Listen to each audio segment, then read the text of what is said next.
Like Thom Abraham. You want me on that wall. You need me on that wall. Testosterone high today. Yeah, Tom's a man, he's got the plan, he's really got it made. What a wife he's got, she's smoking hot. Check out the junkyard babe. When everything is said and done, no one can beat his show. He's a high-tech redneck, Tony Soprano. If you love sports without the fluff, he's got the master plan. 'Cause nobody does it like Thom Abraham, yeah. I guess I'm on here. Am I on? Can somebody respond? It must be Wednesday. I called it hump day. Guess what day it is? Guess what day it is? Huh? Anybody? Mike. What day is it, Mike? Listen, guess what today is? It's hump day. Woo-hoo! Hump day! The Doghouse! Hey, good morning, everyone. Welcome to Hump Day in the Doghouse. You know, this is that day I go off the reservation a little bit. I always do. You know, on a Wednesday, once we get beyond the regular college football and NFL seasons, we talk predominantly football. I mean, everybody in the South talks predominantly football. I mix some other stuff in. I can't do football. Let Chuck Oliver do football 24/7. I can't do football 24/7. There are others that can do football 24/7. I am a fan of sports. I am a fan of baseball. I'm a fan of hockey. I am a fan of, and not the NBA so much, but I am a fan of college hoop. I'm a fan of golf. I am a fan. Why do I have an extra pair of glasses here? Look, I got a pair of glasses on, and I have a pair of glasses on. God, I'm losing my ever-loving mind. Anyway, I like to talk about different things. And on Wednesdays, I usually kind of leave the reservation. And today we're going to talk some country hardball. As pitchers and catchers are supposed to be in camp now, and they are not. Of course, yes, we will get a fair amount of football in there as well, especially in this first hour of the show, which is wide open. Hour number one is wide open. I'd like to hear from you about various topics that you might be interested in going forward and into the spring, where typically right now we start salivating a little bit over baseball. Some of us get excited about NASCAR, not as much as we used to, but I am very interested in the Daytona 500 this week. I am very interested in that. Tomorrow, Hermie Sadler, former NASCAR driver, is going to join us and talk some NASCAR. Jordan Bianchi will set up the 500 on Friday. The new car, all the changes. I heard Chuck Myers yesterday talking about how basic. I was listening to an interview he was doing with Roger Penske. I'm a big Penske fan. And Myers said, we've basically been racing with an antique for the last several years. An antique, he called the old car. Now they got power steering and single nut, wheels and other advancements. I'm very excited to see what the Daytona 500 looks like, starting with tomorrow's twin 150s. Okay, so I have other interests as well, and maybe you do, maybe you don't. I'm very, very excited about the USFL. Maybe you don't care. I always find it comical. We watch college football fervently. We love college football. Can't get enough college football. No doubt about it. But there are only so many players on each college football team that are even qualified to play in the USFL. I mean, there are, for the average team, not Alabama that sends 10 to the NFL every year, but for the average team, there's 2 or 3 guys every year that go on to the NFL. The rest of the guys go into business or go into some other endeavor. A professional spring football league, an opportunity to continue your career, make a few bucks, and possibly get noticed by the NFL, is that gap. It's better than the quality of the football is better than college football. It is. We love college football. We watch it in droves. The quality, overall quality of the players that will play on USFL teams this spring is better. It is. Now, you don't have that top guy. You don't have Bryce Young. You don't have, the very best guys. But next year they'll probably have Stetson Bennett. He's not on a coaching staff somewhere. Not next year, obviously. I'm talking about after next season. Anyway, I'd love to hear your thoughts on that. Phone lines are open. Feel free to jump in. 256-576-4977. This hour is wide open. Next hour is a little busy. You can text the show, 7329-TA-SHOW. That's 732-982-7469. That will get you into the show. Now, my personal Twitter feed is at Thom Abraham Show, where I put up a poll question that has maybe been retweeted now by the radio station. I don't know. I mentioned the station in there, so maybe I don't know. Maybe it has. I just put it up, though, minutes ago, so it might not have. It may have. The question is, what would your reaction be if the MLB season does not start on time? How will you react if the Major League Baseball season doesn't start in time? Number one, I'd be annoyed, but I'm a fan. I'm annoyed, but I'm a fan.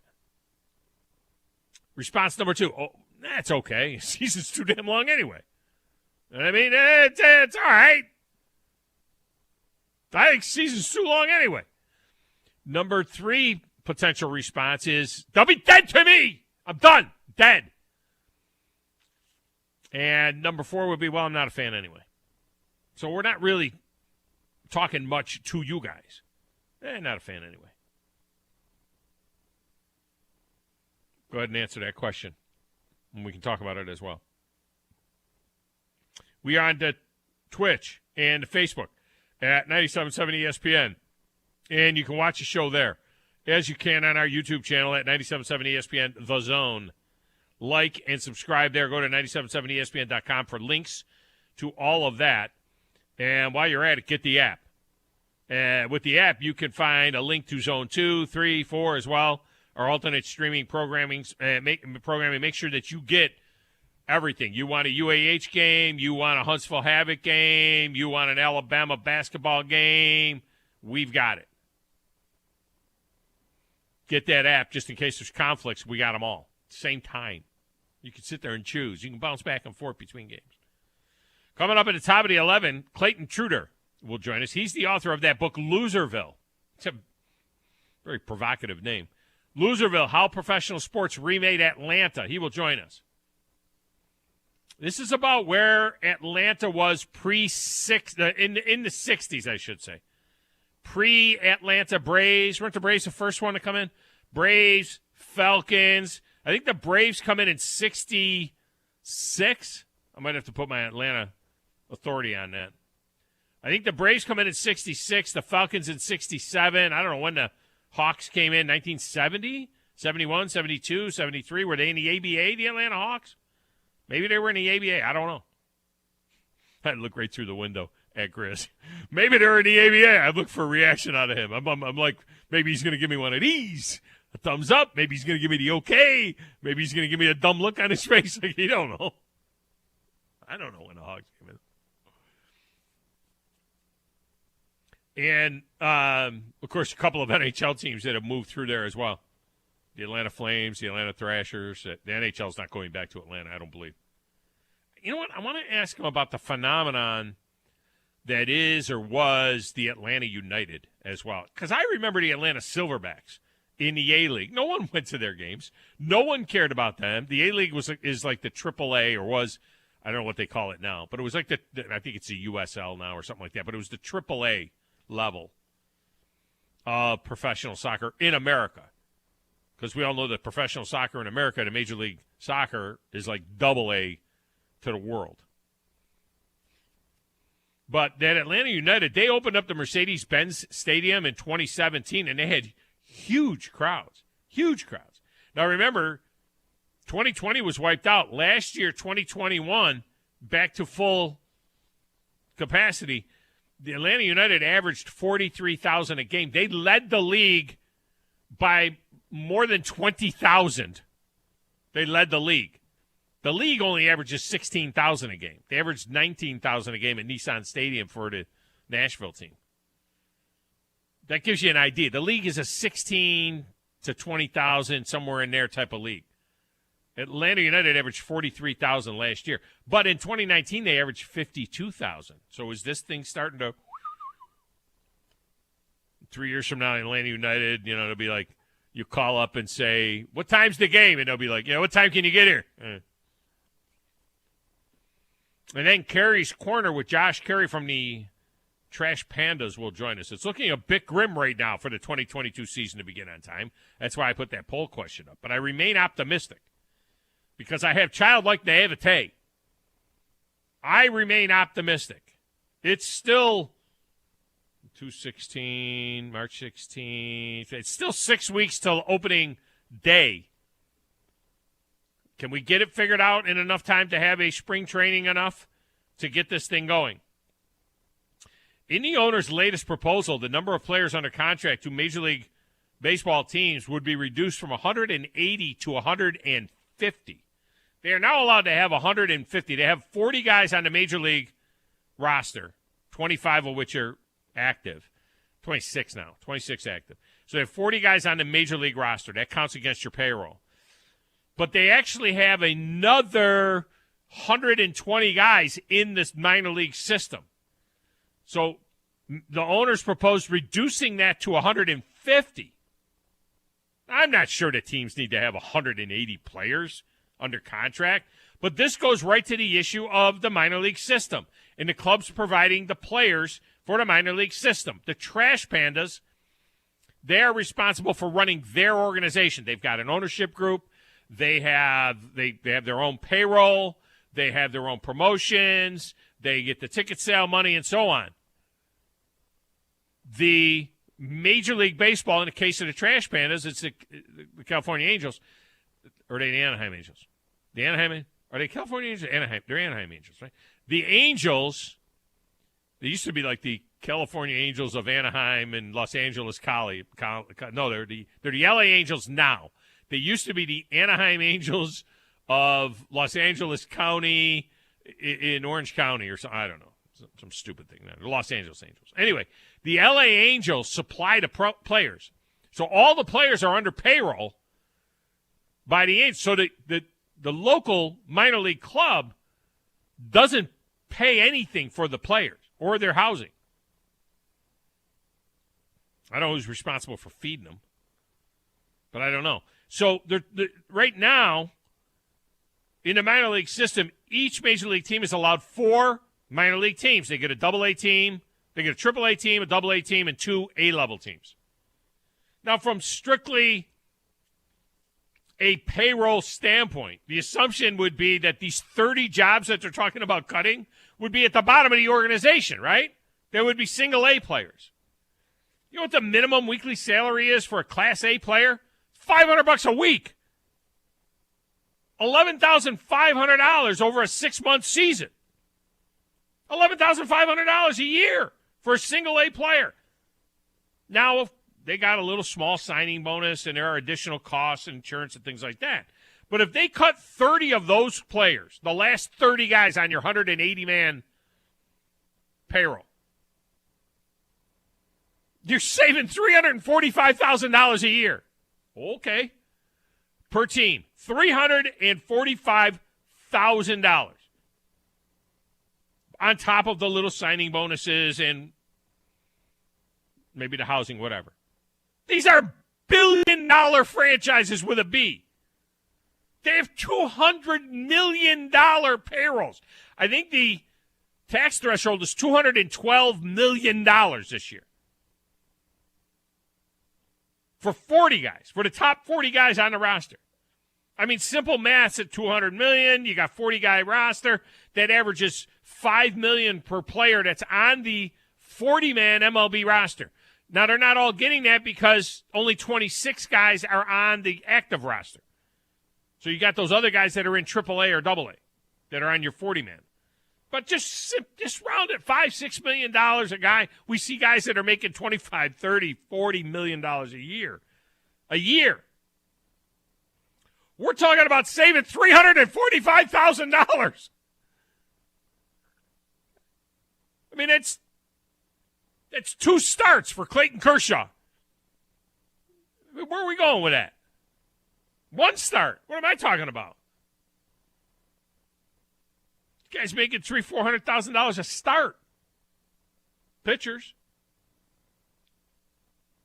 Owners also added $5 million to the bonus pool that would go to pre-arbitration players. In other words, the young guys, they have this bonus pool for the guys that are not arbitration eligible yet. So the total is now, it was $10 million. It's now $15 million. Players asked for $100 million. Owners came back with $15 million. The players originally asked for $105 million. And then they went to the table. The owners have $10 million in there. And the players said, okay, we'll lower our demand from 105 to $100 million. Owners came back with, okay, $15 million. Okay, so we're a little bit apart. I'm just going to say we're a little bit apart. We want $100 million. We'll give you $15 million. Okay. Also, John Shambi has been, Boog Shambi, right? Has been extended as the TV voice of the Chicago Cubs. I got to know him when I was in Florida. He was in Miami as the voice of the Marlins. I was at a Marlins affiliate. He also did the Braves games with Joe Simpson, you remember, back at the end of the aughts. And ESPN TV and radio as well. He's one of my favorites, to be honest. Now, I mention him because, when you talk about Josh Carey and the Carey broadcasting family, you think Cubs and Braves, right? There's a tie, Cubs and Braves. Well, Boog Shambi was with the Braves. Now he's with the Cubs. I wonder. I don't want to. Maybe Josh Carey thinks he sucks. I don't want to ambush him, but I got to ask him what he thinks about Boog Shambi. On the Arch Manning front, Brent Beard, who is the brother of Brett Beard, former colleague of mine, and Brent is a college football analyst. He is reporting that the latest Manning phenom, son of Cooper, is down to Texas and Alabama for his initial services. I say initial because the commitment of these kids now is basically to show up and check out the place and see what kind of competition there is in the room. Interestingly enough, Texas has what was supposed to be the number one quarterback of the 2022 class in Quinn Ewers, who ended up, remember, he left high school early and went to Ohio State last year, but he didn't burn up any eligibility. So he has his full eligibility left. He's at Texas. Alabama has the number 3 guy in the 2022 class, Ty Simpson, on campus now. So if Arch ends up on either of those two campuses next January, he's dealing with some stud competition. I mean, he's going to where the top guys went before him. Generally, Arch Manning, number 1 recruit of the upcoming cycle. The Manning schools of Tennessee and Ole Miss don't even seem to be on his radar. Not even on his radar. Now I'll get into the NIL impact as well, because, the NIL thing is just so out of control. You knew that this would happen, but it is like, it started out with, we'll give you $50 for every time you mention Milo's tea, to, here's $100 million! It's just gotten crazy. Over there in that little glass room with a slanted ceiling, playing the Platters That Matter to stacks of wax, answering the phones, bossing around the intern. He is the boss of the intern. Coach Chris. Who in the blue hell are you? What is your name? Detective. It doesn't matter what your name is. I'm the producer of this show. If I didn't step up, you're nowhere. I put this thing together out of spit and polish. I think this is one of the traits of a really good producer. Keep the talent happy. I'm all jacked up on Mountain Dew. That Tom? Hey, Tom. Testosterone high today. Testosterone, whatever the it is. It really doesn't matter what you think. All right? It really doesn't matter what you say. Any of you play sports?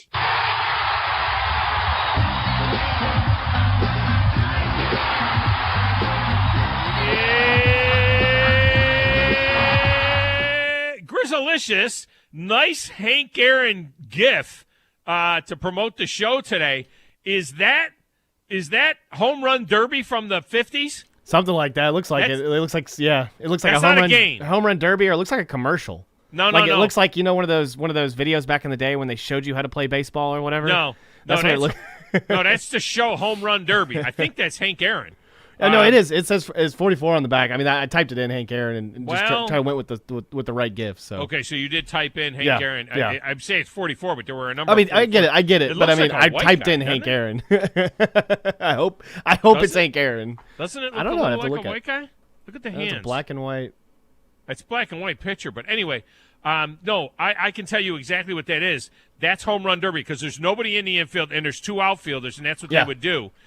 They would just have a couple of guys to shag, and it was a fascinating TV show, and all the big names did it. Mickey Mantle, Willie Mays, they all went on Home Run Derby, and they had 9 innings. And they had 3 outs per inning. Yeah. So what you would do is you would go up there and you would hit until you made 3 outs. You didn't hit 3 home runs. And then it would be back and forth. It was a half-hour TV show. And you could never get the guys to do something like this now because they make a lot of money. Yeah. But they got paid to busy. do this. Yeah, they got paid good money to do this Home Run Derby show. And that's what that is, that gift that you put up there a little bit. So you're okay with us still doing a little country hardball here on a hump day, Are you right? kidding me? And I'm sad I guess I'm kind of happy, I guess. But proud of Ryan Zimmerman retiring from the MLB. It's a guy that leads like every category for the Nationals ever since they transferred over. Very much underrated player. Yeah. That's a guy that I as a Braves fan, I respected the game of baseball. Him and David Wright. Those are 2 players in the MLBs like that were rivals that I just didn't despise. I didn't hate them at all. Like I respected their game and what they did, and it's just crazy, to see him go because he didn't play in 2020. So, it's just it's going to be a little different in Washington because you would expect like Bryce Harper to be there and leading all these categories. No, Zimmerman was a journeyman and stayed with like one team his entire career. So, all right. So if you're answering the poll question, maybe you already did. I don't know. Poll question: what would your reaction be if the MLB season does not start on time? Annoyed. But I'm a fan. Okay, it's okay. Season is too long anyway. Season's long. They would be dead to me, which right now is 0%. Nobody is saying they're going to give up on baseball. 26% say, well, I'm not a fan anyway. What would your answer be? Well, with our account, I put season's too long. But, I would be a little annoyed.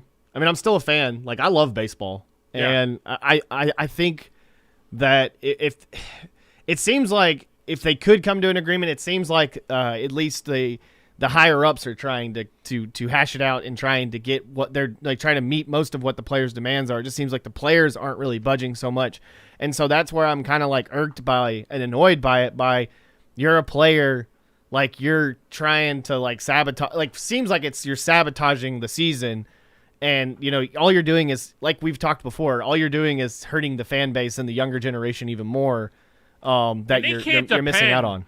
We heard Greeny talking about the miracle that was 1995, whatever it was. After they had Cal Ripken, and then they had, of course, the summer of Sosa and McGuire in the juiced home run chase. You cannot when they tried to kill they've tried to kill baseball several times. They always do. Baseball is and they don't market their great players like they used to. No, they don't. Well, I don't know if they ever did, but they're trying to. They're trying to kill baseball always. Baseball is trying to kill itself, but it's too great a game to kill. But in '94, when they tried to kill it, and we didn't have a World Series, and it would have been the Yankees and the Expos that year, but we didn't have a World Series. We didn't have the start of the season right the next year. So '94, '95 were all fractured, and then we had Cal Ripken happen. You can't depend if they miss a month of the season this year. And we end up with 140 games. By the way, as much as I am a traditionalist, if you told me it was 144 games season, okay with that. I'm good, man. I'd be okay with that, yeah. That's good. And longer playoffs, because you're going to have longer play. But you cannot depend on another Cal Ripken story or another manufactured, fake, juiced home run derby summer. That's not – you can't – what could possibly happen? You have a situation right now where you have great young players, phenomenal young players, and you have Shohei Ohtani, which is Babe Ruth, modern-day Babe Ruth. He's on the cover of the video game coming out, so it's just... And you're trying to kill it. What are you doing? What are you doing? You got right now. But nothing – the only thing that could happen, that is even a potential that could happen, that could, like, wake up people. Let's say if they missed portion of the season and people are pissed off and everything else. Like next year, 2023, Shohei Ohtani is a 20-game winner and hits 50 home runs. Yeah. What else could happen? What else could happen? We're not going to ever see 73 home runs because we're not allowed to juice unless you're in the Olympics and you're a 15-year-old skater. So we're not going to see that. We're not going to see – nobody's going to play in 6 million straight games. Nobody's even close to that. What the heck can possibly happen that they're depending on it could happen? I think they're playing with fire here, man. Yeah, it's. I mean, like when I say is like they don't. I guess they don't market their players a little bit better. It's just I feel like nowadays I don't see like I see the football players, I see the basketball players. You know, I don't see the baseball players nearly enough all over the place, man. I mean, I grew up with the Got Milk posters, and you know everybody wanted to be on a Wheaties box in the little league and stuff like that. And it's just like I feel like that. I don't know. I wonder. I wonder. Well, I know Wheaties box and stuff. Well, I mean, like, what I mean, like, is just. I feel like the younger generation might be, you know, like we've said before, might be going on to other sports, might be enjoying other things, and if you don't market your players better, and if you keep having little situations like this where everyone's just butting heads and nobody's coming into an agreement, all you're doing is just making it even worse, and you're just nobody wants to deal with it. It's when it gets all, you know, political like that. So I don't know. You I will say this about that, and you're, you know, I've been around a minute longer than you, so you know, I have seen this discussion. Yeah, we're going to lose the younger generation. It went back to when I was the younger generation. Yeah, so I will say that they're always saying. I feel like that we're going to lose the younger generation. Yeah. And I do, you know, it's like the get off my lawn thing. Like there's things that irritate you as an older person, but there's things that I'm 32 years old that irritate me about the younger generation. Do you know the first? You know time, what I mean? Like there's always something that that irritates somebody in some sort of way. Do you know the first time I remember hearing we're going to lose the younger generation now? This is unbelievably bad. I'll tell you when it was. I was a kid. It was night World Series games. When they first had the first night World Series, the World Series used to be. I remember that Yankees one. The World Series used to always be during the afternoon. It was always daytime. And then in the 70s, they started playing more and more night World Series games. And then it got to all the World Series games were at night. And now they actually kind of came back a little bit, and they'll have one game on a Saturday that starts at 5 or something like that. But when that happened, that was the end of baseball as we know it. There was going to be no more fans for baseball. And then everybody always talked about the good old days. But you want to know something about the good old days? Go back and look at the day that Roger Maris in 1961 hit the home run to surpass Babe Ruth on the home run total. He hits that ball into the right field stand. The stadium is half empty. There's 22,000 people in Yankee Stadium. The day Roger Maris. Can you imagine that now? Yeah. I mean, you would never in a million years see that now. And I was watching, there was some highlight of some other great thing that happened in baseball, and it happened in the 70s. And everybody talks about the good old days. Oh, the good old days, the good old days, the good old days. And they showed the clip, and there was nobody in the upper deck. Nobody in the upper deck. Can you imagine if a guy was going for the home run thing? You couldn't. They'd be hanging from the rafters. You could not get into the building. So I don't want to hear about the good old days. I'm from the good old days. The good old days were not so freaking good. Okay. Jeez.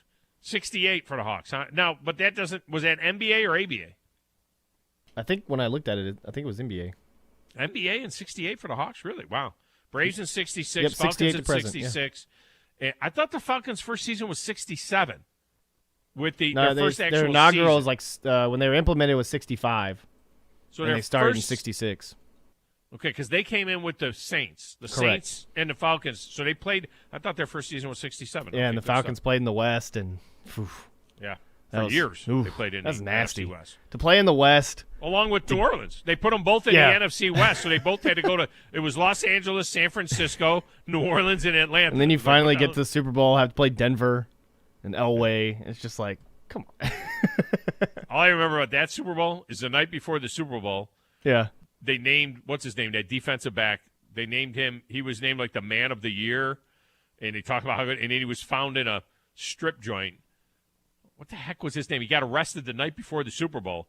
he was like the man of the year, and he was all this, big faithful guy and all of this kind of stuff.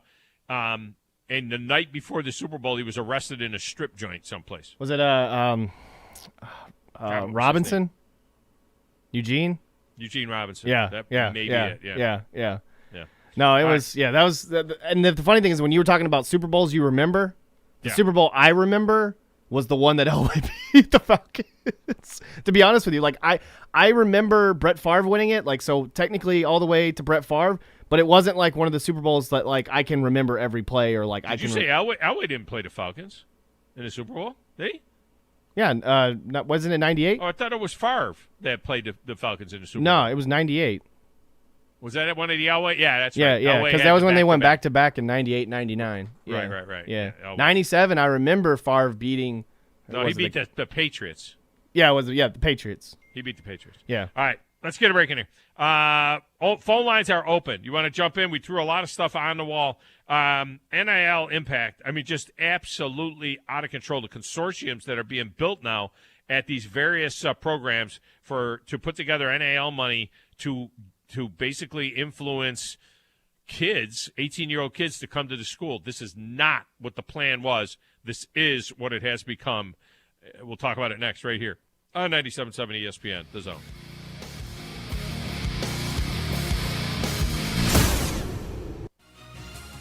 You're listening to the Thom Abraham Show on 97.7 ESPN, The Zone. This is Brent Musburger's VSiN Action Update on 97.7 ESPN The Zone. Heads up, sports bettors. Right now you can try VSiN All Access free for 30 days with no credit card required. Visit vsin.com/free month to sign up now. College hoops, number 2 Auburn at home tonight against Vanderbilt. The Tigers bouncing back after their first SEC loss with a win over Texas A&M in their last game. Auburn a 13.5-point favorite tonight. The over-under set at 143. Atlanta Hawks on the road tonight against the Magic. Atlanta a 5.5-point road favorite. Hawks coming off a home win over the Cavs in their last game. The over-under tonight set at 226.5. John Rahm topping the odds board heading into day 1 of the Genesis Invitational tomorrow at plus 1,000. Dustin Johnson and Patrick Cantley each at plus 1,400, and Colin Morikawa and Justin Thomas at plus 1,600. I'm Trey Westerberg, 97.7 ESPN The Zone. Hi, this is Wes Neighbors. I'm here with Sam Fleming with Fleming Roofing and Restoration. Sam, tell the folks about Fleming Roofing and Restoration.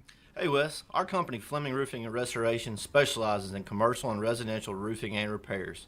I'm a 5th-generation Huntsvillian, and our family's been doing construction business in Huntsville area since 1965. Sam, what kind of roofs does Fleming Roofing and Restoration do? Our guys are skilled enough. We can come out and address any kind of leaks or issues you might have on your commercial, on your metal roofing, on your shingles. We can do anything, and we can offer you a solution to repair it, or we can replace it. Well, you guys also do insurance restoration. Our staff has 10-plus years of experience as insurance adjusters, and we really do know the inside and out of the claims process at Fleming Roofing and Restoration. Check out Fleming Roofing and Restoration online at FlemingHSV.com, or you can call or text them at 256-651-9440. Hey, Wes, we show up. For over 20 years, Audio Insight has been designing and installing systems that integrate today's technology into homes and businesses all over the Tennessee Valley. At Audio Insight, they don't provide one-size-fits-all system solutions. Instead, they design your system from the ground up based on your valuable input. By working closely with you, Audio Insights can ensure that your system will meet your performance, budget, and aesthetic needs. Visit the showroom at 1229 Putman Drive off Jordan Lane and experience some of their fine products firsthand. Visit audio-insight.com to learn more.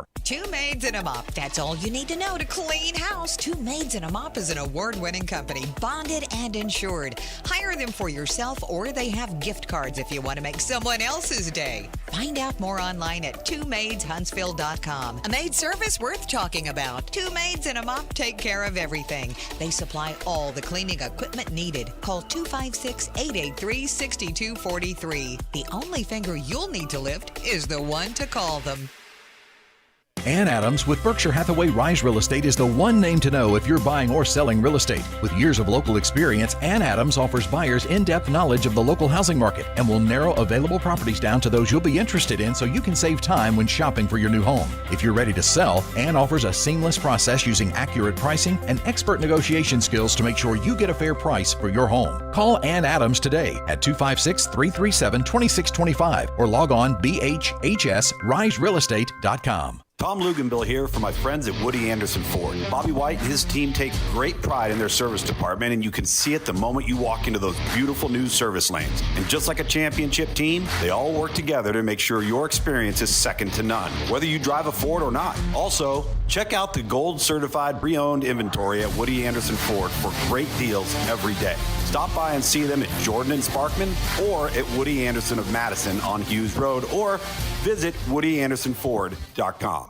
I'm attorney Gary Lackey. You know, you'll hear people say we're like a family, but here at the Lackey Law Firm, that's really true, not just a saying. I'm Justin Lackey. With my father and my sister, we have a special connection to each other. I'm Jennifer Lackey. At the Lackey Law Firm, when we take on your case, you become part of our family. You really do. And we'll always do whatever it takes to get everything you deserve. If you're injured, you worry about getting well, not about paperwork or insurance companies or figuring out how to get to your lawyer's office. I'll come to you. We worry about your case so you don't have to. When you've been injured, we know that your case is probably the biggest thing going on in your life. More important than almost anything else. And it's important to us, too, for one simple reason. Family takes care of each other, and at the Lackey Law Firm, we'll take care of you. The Lackey Law Firm. The Lackey Law Family. 1-800-4RIGHTS. No representation is made that the quality of the legal services to be performed is greater than the quality of legal services performed by other lawyers. From the Fox 54 Weather Center, I'm Chief Meteorologist Jordan Dressman. A partly sunny sky this afternoon. Clouds going to increase through the later part of the afternoon, and then especially as we head into the early part of the evening.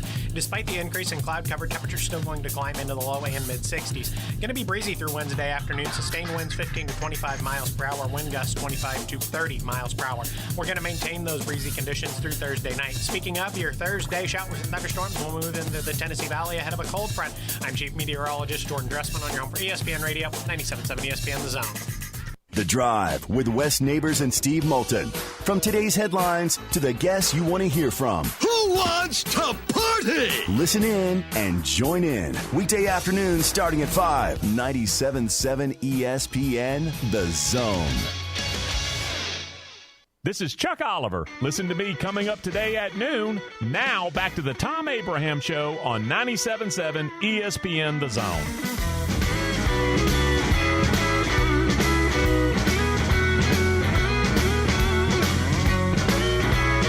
Chuck Oliver will spend a minute or two talking about NIL every day between now and the start of the next season. Could be.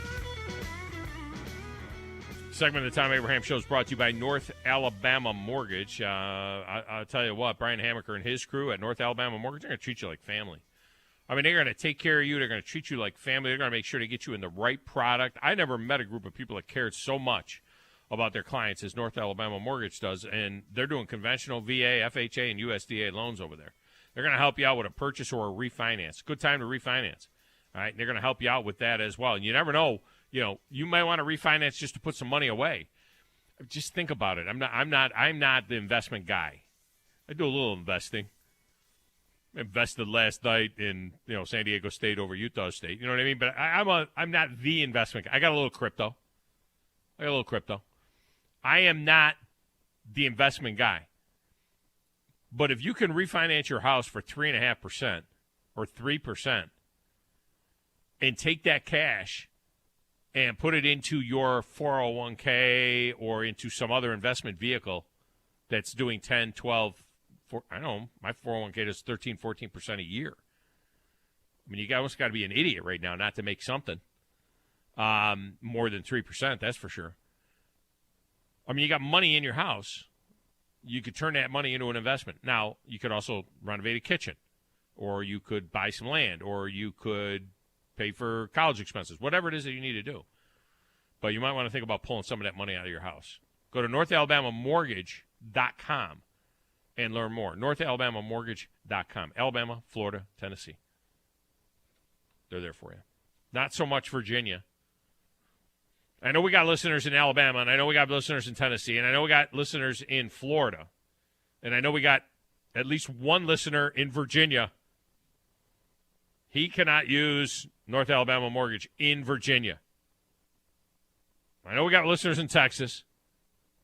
I hear from those guys. Speaking of Tennessee, excellent story by David Ubben in The Athletic talking about what has happened with NIL in just a short few months. Remember, this just opened up this past year. Remember when it opened up on July 1st and, Bo Nix was selling Milo's tea. And we were hearing about players at Miami. Everybody's going to get $500 a month. Yay! Gave your domino slams paid for. Yay! And then Nick Saban says, well, my quarterback hasn't played it down yet, and he's got about $1 million one. And we're like, what? And then we heard about the basketball player at TSU whose, daddy was some rapper or whatever, Master P or DJ Jazzy Jeff or whoever the hell his daddy was. And he went to TSU and got $2-point-something million. What? Then there's that high school basketball player out of California. We saw him on a commercial during the Super Bowl. I was halfway through the commercial before I realized, what? Oh, I know what that. You saw that commercial, right, Grizz? That's that high school kid out of California. He might be going to school in Atlanta now at one of these prep schools. But he was the kid sitting on the bleachers talking about how he's going to be a witness to this and he's going to be a witness to that. You remember it? He's sitting on the bleachers. I think it's a Nike commercial. And I think I know what you're talking about. He's getting huge money. So check this out. Yeah. Hunter Bador is the president and co-founder of Spire Sports, which is a University of Tennessee-centric college sports collective. That's what we're getting now. Each school is now getting this collective of boosters that are putting together money to invest in kids to get them to come to the school, which was never the intention of NIL. He said, if you would have asked me 4 or 5 months ago, we might have said that we want to try and raise $3 or $4 or $5 million a year for the program. Now our annual goal is $25 million or more, and we think it's absolutely attainable. We'll have work to do, which is what we'll do, but if this is how the game is played, then game on. He said, quote, we are prepared to invest a substantial amount of resources into the 2023 recruiting class. What? When you add all that together, it's well into the 7-figure category. Wait a minute. I thought NIL, name, image, and likeness, was for players at schools to be able to use their notoriety that they gained at the school to get paid for something. And then all the rumors started floating around about the $23 million class at Texas A&M. And now are they using – it was never – in fact, in Alabama, one of the few states that actually passed legislation on this, it specifically said that NIL could not be used as an enticement to bring an athlete to a school. They weren't buying players. You know, the old rumors of Bear Bryant flying over people's houses back in the 60s and dropping bags of money from the low-flying plane. But this wasn't the plan of this. Now, he said, we're prepared to invest a substantial amount of resources into the 2023 recruiting class. Bador and CEO James Clausen co-founded. Wait a minute, Clausen? I don't think it's any of those Clausens. Not Jimmy Clausen. No. CEO James Clausen co-founded Spire Sports in 2020 and quickly found fertile ground in name, image, and likeness. It has become one of the sport's most organized and advanced collectives, according to this story, a new catch-all term in college sports for groups of fans with varying budgets set aside to help aid players in monetizing their name, image, and likeness. Money is pulled from a variety of sources and distributed to players according to their value, while players are responsible for providing deliverables such as event appearances, social media posts, and autographs. The money is staggering, and so is the influence, especially for those with the means to show recruits their market value can outpace what it might be on a campus elsewhere. Bador said Neyland Stadium being packed, passion of the fans, being in the SEC, all those things are still major factors. But what NIL opportunities a player will have is right up there at the top now. Now, let me stop right there. Think about what he just said. It used to be you went to a school because you wanted to go to school there. You valued the education. I choked up just saying that. You valued the free education that you were going to get at that particular school. And you went to a particular school because they offered particular courses and things that you were interested in. You would actually meet with department heads, meet with the head of the science department or the math department and so on as part of your recruiting trip. And then it became the stadium, the packed stadium, the facility. You know what it started with? The locker room. It's the locker room. When I was a coach at St. John Fisher College in upstate New York, the Buffalo Bills decided that they were going to move their training camp to St. John Fisher College. We had a nice little small stadium that we built with the money that we got, 10,000 seat stadium, big scoreboard, and so on. The Buffalo Bills renovated our locker room, Grizz. This is a good story. Follow the story. They renovated our locker room. And the Buffalo Bills put all these mahogany lockers in it was a small college locker room. It was just a little podunk small college locker room. They renovated our locker room and put these beautiful mahogany lockers in our locker room. Yeah. And then they put the nameplates up on the locker, Jim Kelly, Thurman Thomas, Andre Reed.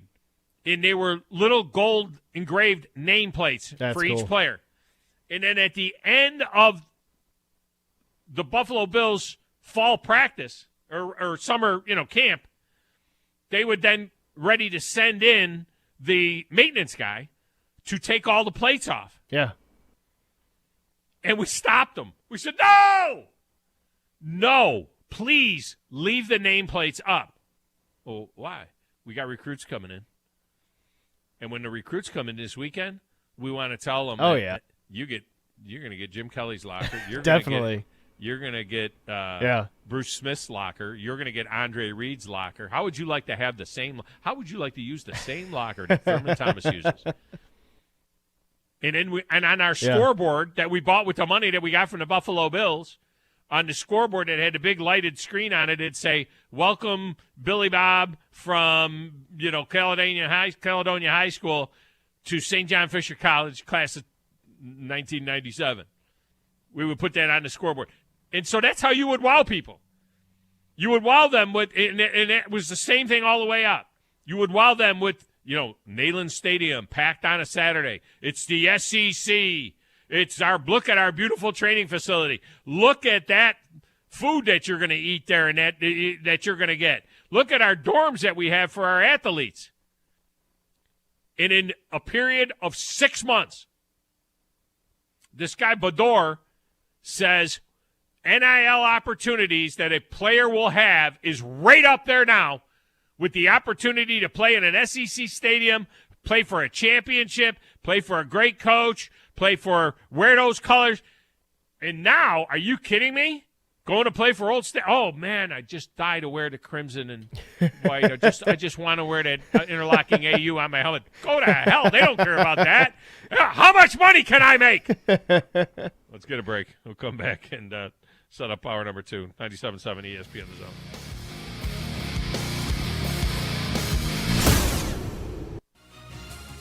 You're listening to the Thom Abraham Show on 97.7 ESPN The Zone. Thom Abraham here from my friend Ross Roberts and his team at Valley Equipment Rental. Coming in April, Valley will have a second location opening up on the North Parkway between Winchester Road and Bob Wade. They'll be offering bigger contractor-only type equipment, including 10K reach forklifts, 300 series track hose, and larger rollers and dozers, along with other equipment. Valley Equipment's 2 locations will better serve the region and allow them to grow their fleet. Valley Equipment Rental, locally owned for 10 years, where they put more care in every rental. When I chose a garage door company, I did my homework. I needed Precision Overhead Garage Door Service. They have a 5-star Google rating. I checked their reviews and liked what their customers had to say. Precision Overhead Garage Door has lifetime warranty packages. Same-day service if I call before 2 p.m. If they can't make it the same day, my service call fee the next day is waived. They did a 25-point safety inspection on the door and operator. Now that's peace of mind. Residential, commercial, and gate services. Precision Overhead Garage Door Service. Call 256-400-4500. Tom Luganbill here for my friends at Woody Anderson Ford. Bobby White and his team take great pride in their service department, and you can see it the moment you walk into those beautiful new service lanes. And just like a championship team, they all work together to make sure your experience is second to none, whether you drive a Ford or not. Also, check out the gold certified pre-owned inventory at Woody Anderson Ford for great deals every day. Stop by and see them at Jordan and Sparkman or at Woody Anderson of Madison on Hughes Road, or visit WoodyAndersonFord.com. TOC Sports has been there for you. Now, you're probably asking yourself, what does that mean?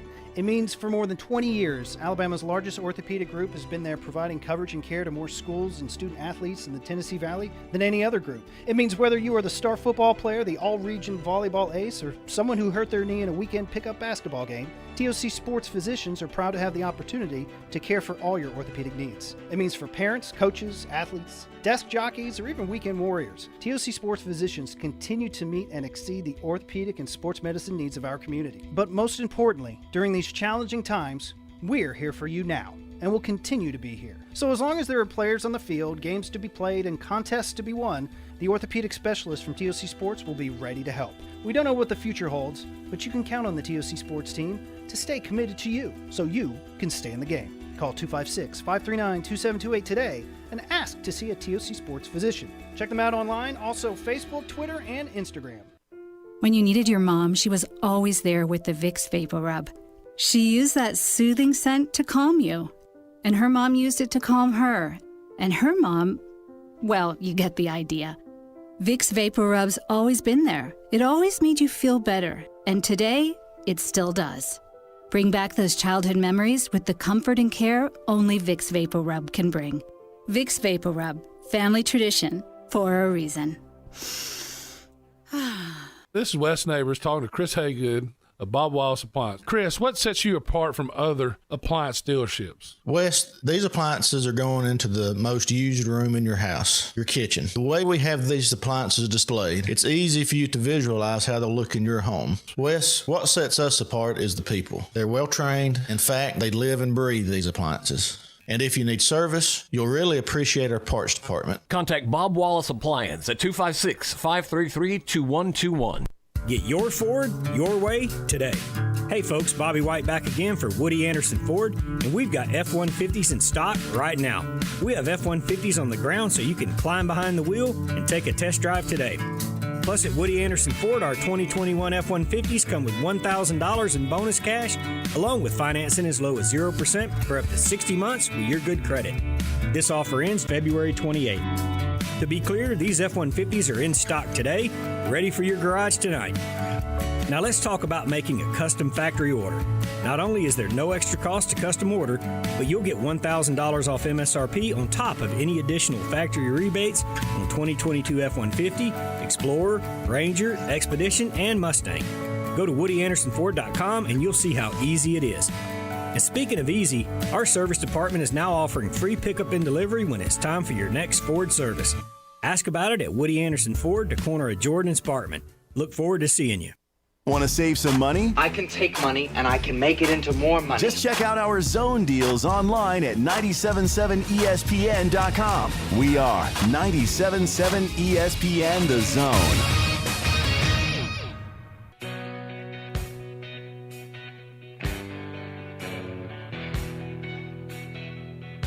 Valley Equipment can help you get the job done like a pro. Well, it doesn't matter whether or not you need an excavator or a skid steer. They got more than anybody else. Lifts, those types of things, they've got that. They also have everything you need as well for the smaller jobs, whether it's an air compressor, whether it's a hand tool, a jackhammer, whatever it is that you need. Sometimes it's an oddball thing that you don't have in your inventory, and you just need it for a couple of days. They've got that at Valley Equipment. I'm pretty sure they got it all. I mean, I'm just going to go out on a limb and say they got it all at Valley Equipment Rental. They're going to have even more stuff when they get their second location opened up on the North Memorial Parkway. Just to finish the story on this guy, Bruder, or whatever the heck his name is, from Tennessee, he said, we realized being involved in recruiting was going to be a priority. Then we realized how much money we were going to need to be elite, and we're shooting for number one. Bador is his name. But so is everyone else in college football. A brand-new game is afoot. The money that it applies only figures to increase for the class of 2023. And he says that we have many different packages involved for the kids. We have so many different businesses that step up to help us with a package, whether it's apartments, condos, car dealerships, free places to eat. It can be as simple as tires for their cars, car washes. We've done all kinds of stuff. And all in all, it adds up to a six-figure packages for the average kid. And then it says some are payable for multiple years, but packages like the one Spire helps arrange for players are routinely for more than six figures. More than six figures is seven figures. That's $1 million and up. And in one recruiting class, that adds up.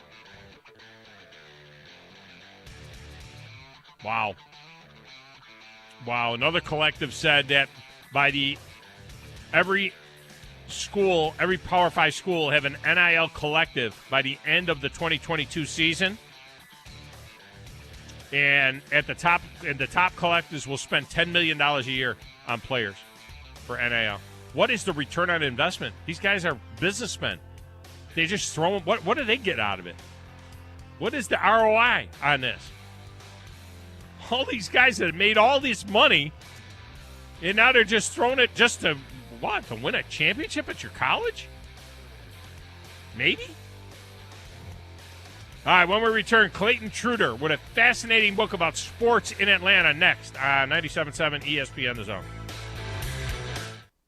TOC Sports has been there for you. Now, you're probably asking yourself, what does that mean? It means for more than 20 years, Alabama's largest orthopedic group has been there providing coverage and care to more schools and student athletes in the Tennessee Valley than any other group. It means whether you are the star football player, the all-region volleyball ace, or someone who hurt their knee in a weekend pickup basketball game, TOC Sports physicians are proud to have the opportunity to care for all your orthopedic needs. It means for parents, coaches, athletes, desk jockeys, or even weekend warriors, TOC Sports physicians continue to meet and exceed the orthopedic and sports medicine needs of our community. But most importantly, during these challenging times, we're here for you now, and will continue to be here. So as long as there are players on the field, games to be played, and contests to be won, the orthopedic specialists from TOC Sports will be ready to help. We don't know what the future holds, but you can count on the TOC Sports team to stay committed to you, so you can stay in the game. Call 256-539-2728 today and ask to see a TOC Sports physician. Check them out online, also Facebook, Twitter, and Instagram. No representation is made that the quality of legal services to be performed is greater than the quality of legal services performed by other lawyers. A wise man once said, if you take care of old folks and children, everything in the middle will take care of itself. Hi, I'm Danny Aldridge, lawyer in Alabama and Tennessee. In the next 20 years, the number of those folks over 65 years of age will more than double. In our golden years, the most important goal is to be treated with dignity and have control over doing what makes you grateful with those you love. At the Aldridge Law Firm and the Legal Town Center, we're dedicated to help you with these goals, and we'll be there when life throws you those inevitable curveballs. Let us assist you with your legal needs, whatever they may be or become. You may reach us by phone at 256-534-3188 or online with Dan at danaldridgelaw.com. Just remember, we're here to help.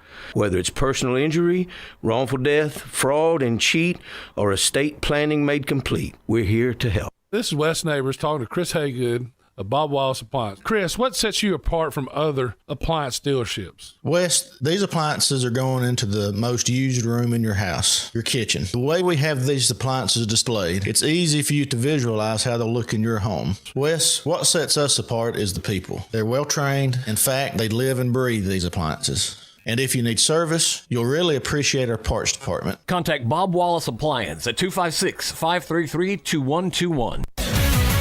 WZZN, Union Grove, Huntsville, Alabama. 97.7 ESPN, The Zone. This is SportsCenter. I'm Christine Lisi. Breaking news, the Bengals rewarding Coach Zach Taylor following the team's first Super Bowl appearance in over 3 decades. They've signed him to a contract extension through the 2026 season. Taylor said today quarterback Joe Burrow aggravated a sprained MCL in Super Bowl 56 but won't need surgery. Rest is the best thing for Burrow, according to Taylor. NBA Commissioner Adam Silver addressed a variety of subjects during today's appearance on Get Up, from the recent blockbuster trade that sent James Harden to Philadelphia and Ben Simmons to Brooklyn, to superstar movement and NBA All-Star Weekend. Regarding the trade, Silver said he wished it hadn't played out so publicly and for so long. He said what he's looking most forward to this All-Star Weekend is honoring the 75 greatest players at halftime of Sunday's game. For all of NBA All-Star Weekend festivities, tune in to ESPN Radio.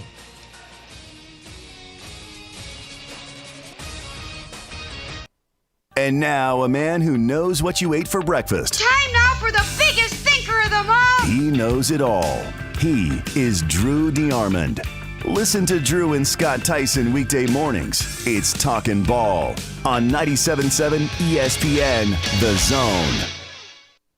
You need to be more like a dog. Like what you guys are doing. You've got your fingertip on the pulse of your listeners. You guys know what they're talking about. Be a dog. God bless the show. You are the Messiah. We need more dogs. This is the best show on radio. The big dog, Thom Abraham, is here with you. Hey, I see you. I see you, dog. So settle in and get your bark on. That's my dog. Now live, here he is, the big dog. Let's go, baby! Thom Abraham. How you doing? How you doing? How you doing? How you doing? How you doing? How you doing? How you doing? Look, I don't speak Spanish. I don't know how to say this, so I'm going to choose my words very carefully. I think you're a psycho. Do you know who I am? I mean, that guy sounds like El McPherson farting into Miles Davis' trumpet. I guess I'm on here. Am I on? Can somebody respond? Get off my lawn. I have to drag my Yankee ass out of here. This segment of the Thom Abraham Show is brought to you by the Orthopedic Center. For all your injury needs, it's the Orthopedic Center. They've been taking care of the Tennessee Valley for well over 20 years, and they've got outlets all over the Valley. And so that there is one convenient for you to go see. When that time comes, you need to see an orthopedic. You need to see the docs at the Orthopedic Center, and they've got specialists up and down the list, a tremendous amount of specialists to help you out as well. The Orthopedic Center, friends of the show for many, many years now. So we just ended that last segment, and I was asking the question, what is the ROI for national or for name, image, and likeness, for all of these people pouring money into these kids to go to the school so that, Old State can win a national championship? What are they getting for their money? Well, you could ask the same question about cities who become major league cities. What do they get for their money? And Clayton Truder wrote a book called Loserville, How Professional Sports Remade Atlanta and How Atlanta Remade Professional Sports. All of this starting really back in the 60s. It's a fascinating look at the history of sports in Atlanta. And Clayton joins us now on the Neighbors Wealth Management Hotline. Clayton, welcome to the show. How are you? Doing great. Thanks for having me, Tom. Two things. One, first of all, I was a little intimidated when I got the book because I got like a threshold, you know what I mean? I'm reading more books on my tablet now, and you don't get as intimidated. If it's a 350-page book on your tablet, you don't notice it. Well, this thing came, and I was like, oh, my goodness gracious, this is a 500-page book. But then I looked at it, and I realized you win the prize for the most thorough notes and bibliography of any book I've ever seen ever. I mean, you must have 100 pages of notes and bibliography. That's a well-researched book here. Thank you. When you title a book Loserville, you need some proof for what you're saying. That was the other thing.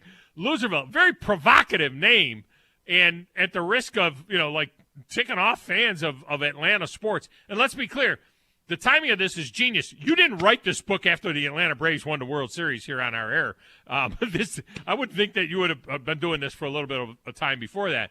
But the timing is very, very good. But were you concerned at all by rolling out that Loserville with a picture of the Atlanta Fulton County Stadium on the front?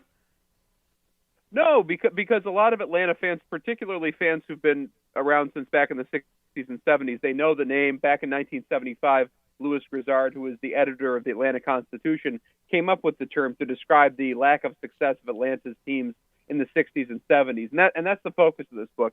It's in no way a commentary on the present. Atlanta Pro Sports couldn't be doing better right now. So, no, I've had very positive responses from people in Atlanta that I've talked to about the book. Yeah, that would have been a little bit of a shock when you first see it, and then when I read the cut sheet on it, then I realized what this was about. And it is a fascinating study going all the way back to the mid-'60s. And what was the impetus for this book for you, the genesis of this? Were you somebody that was around during that time, or were you just fascinated by what was going on in the mid-'60s when Atlanta started gaining their first pro sports franchises?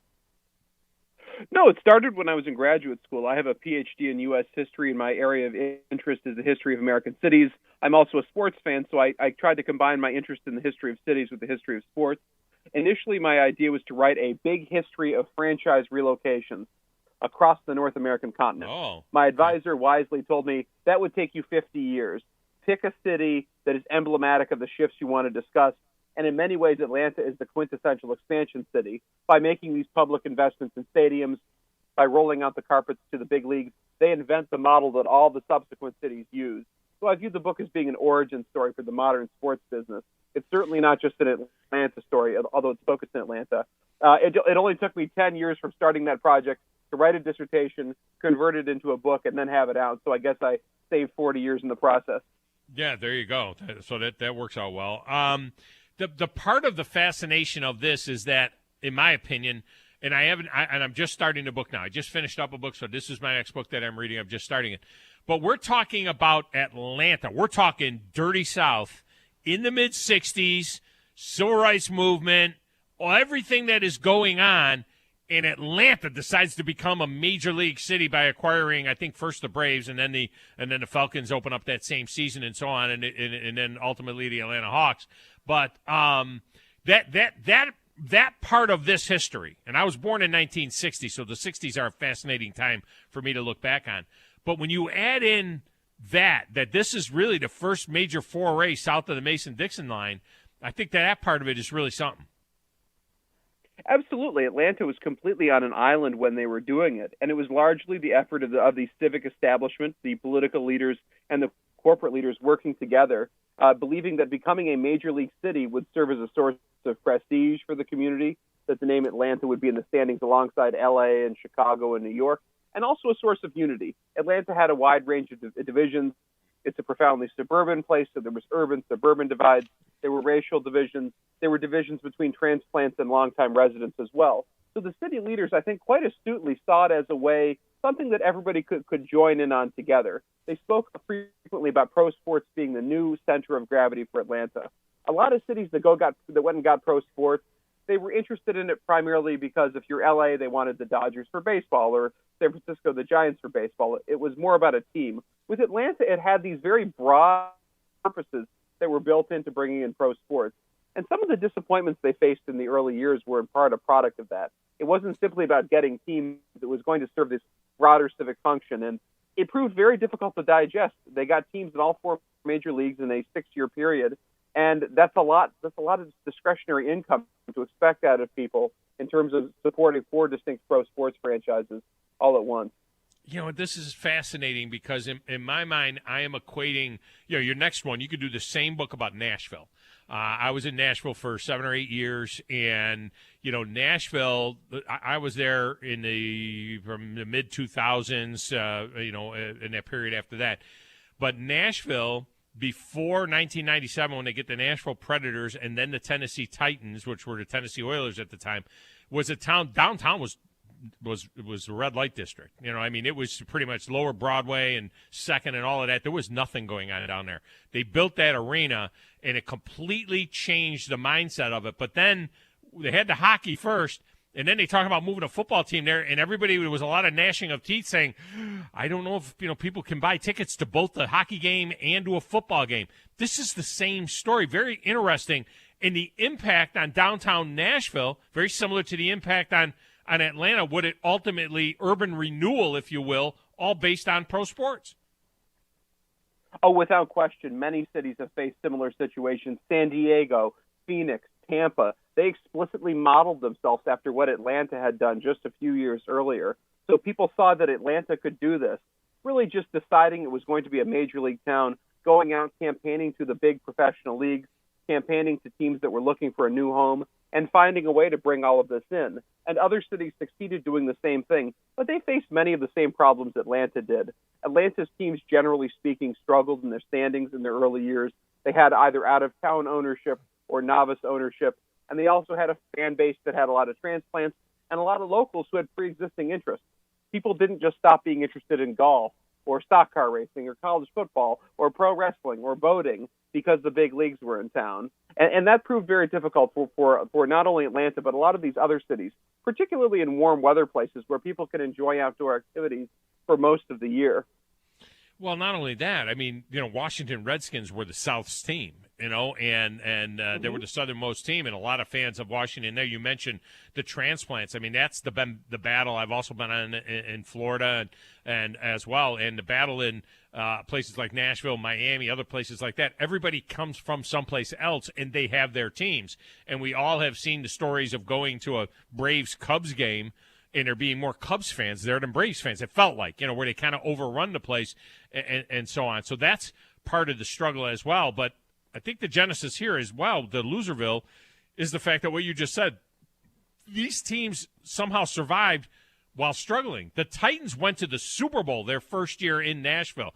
The Atlanta United in their second year won the championship of the MLS, cementing a certain fan base that they have there now. Man, these teams came in and they couldn't have sucked more. The Braves and the Falcons were awful in those first 6 or 7 years. Yeah, it was a very difficult situation. I mean, in part, Ted Turner serves as kind of the savior in this story. He comes in, he buys the Braves in 76, he buys the Hawks in 77. They serve as cheap programming for TBS. But there's also a degree of civic-minded capitalism to it, too, in the sense that he's willing to lose money for a few years to help Atlanta maintain this major league position. Eventually, he turns things around with both organizations, particularly the Braves once he gets John Schuerholz in place as a general manager. But there were some very lean years for both of those franchises with Turner in charge. In the case of the Flames, who actually drew pretty well in their early years in Atlanta because it was so novel. Before the Predators, before the Hurricanes, before all these Southern hockey teams, the Flames were out on an island by themselves. Did well initially, but their owner, Tom Cousins, got into some trouble with his real estate investments and got an opportunity to sell the team for more than twice what he paid for it just 8 years after buying into the NHL. The Thrashers then, they were there and they ended up moving as well. Will we ever see the NHL in Atlanta again? Do you get another bite at that apple? We saw 3 times baseball in Washington. It seems to be doing pretty well now. Could we see another NHL team, do you think, in your mind, in Atlanta anytime? I think it's just too big of a market to be ever completely neglected. I think at some point it will get another crack on it if the league chooses to expand. I mean, the Thrashers' experience was not as good as that of the Flames, but I think by the time the Thrashers came in, there was a certain kind of experience for Southern and Western NHL teams in non-traditional markets that they had 10 or 12,000 people who were just diehards, season ticket holders and the like. But developing more casual fan base, the kind of person who's just going to turn a game on a Tuesday night in the middle of the second period and stick with it, those teams had a difficulty, not only the Thrashers, but broadly, had difficulty developing that kind of fan. And I think that will probably continue to be a problem, at least for some time in the region. But I think Atlanta's just too much of a media hub in the Southeast to ever be completely discounted as a potential NHL market. Clayton Truder is our guest. The book is Loserville, How Professional Sports Remade Atlanta and How Atlanta Remade Professional Sports. The other thing I find fascinating, and I'm sure is handled in the book, is Atlanta's relationship with their stadiums, because they've built a lot of stadiums there since the mid-'60s. I mean, this is not like Wrigley Field and Fenway Park, and you have this iconic stadium. There was the launching pad originally, Fulton County Stadium. You use that as the cover on the cover of the book. But then they build the Georgia Dome, which becomes one of the state-of-the-art domes. And I was there for like the first bowl game ever in the Georgia Dome, and then I was there for the first game in the Mercedes-Benz Stadium, and they seemed like they were like 20 minutes apart. It didn't seem like it had been that long, that had happened. And, of course, Turner Field, and now the beautiful Truist Park. But it seems like they've been kind of constantly struggling to find where do you put a venue and what kind of a venue is the right venue. And that had to put some sort of a financial strain on the residents of northern Georgia there. Oh, without question, yes. I think part of it, there's also a dynamic where every generation of leaders wants these signature places that they create. And the stadium is a very ready-made kind of situation like that. Also, when new owners come in, you look at what the Falcons recently with Arthur Blank. I mean, the Mercedes-Benz Stadium is essentially his baby of this generation of ownership. With the Georgia Dome, you had Rankin Smith, who'd basically been unhappy from day one on at Atlanta Fulton County Stadium, felt like a second-class citizen, finally got his building. So that seems to have happened time and again with Atlanta Pro Sports. Atlanta has gotten a little bit smarter in terms of public financing, though, in terms of stadiums. For example, with Mercedes-Benz Stadium, Arthur Blank ends up covering the clear majority of the financing of that stadium. You look at the first stadium they built, Atlanta Fulton County Stadium, that was 100% the taxpayers and built on a property tax. No city ever tries to go out and say, hey, every homeowner, you should pay for the stadium. They find a lot more clever ways to do it through licensing, through taxes on alcohol or cigarettes, or rental car taxes or hotel car taxes to tax out-of-towners. So they've certainly gotten a little more sly over time in terms of dealing with this. And in the case of the Braves Stadium, it's an entirely new population that's paying for that, being moved out to Cobb County, having the special tax district among businesses in a particular area. So at least the Atlanta taxpayers have avoided paying for that stadium. Yeah, and that's going to be the model, I think, for a lot of things going forward. There's no doubt about it. It's fascinating when you look in. A lot of people have never considered Atlanta to be a great sports town. They're a great front-runner sports town, but then other times, there's been a lot of empty seats. It is fascinating to look at some of the pictures that you have in this book from the Falcons and the Braves back at Fulton County Stadium and from the Atlanta Hawks. And in several of the pictures, in the background, all you see is empty seats. That was part of the story, wasn't it? I mean, a lot of empty seats for a lot of money spent on these teams. Oh, without question. In 1974, the Falcons, 40% of the seats in their stadium were no-shows, meaning people who bought season tickets but didn't bother to even go to the game. Their last two games of the 74 season had more than 40,000 no-shows to both games. It was like 40 degrees. It was hardly 10 degrees outside. I mean, I know that's colder than a lot of people in Georgia were used to, but nonetheless, I mean, it's quite a sight seeing a 55,000-seat stadium with like 8,000 people in it for a pro football game. The Braves had games with under 1,000 people at it. There was one night in September of 75 where a Phil Niekro, J.R. Richard pitching matchup, two of the best pitchers in the National League, drew 737 people.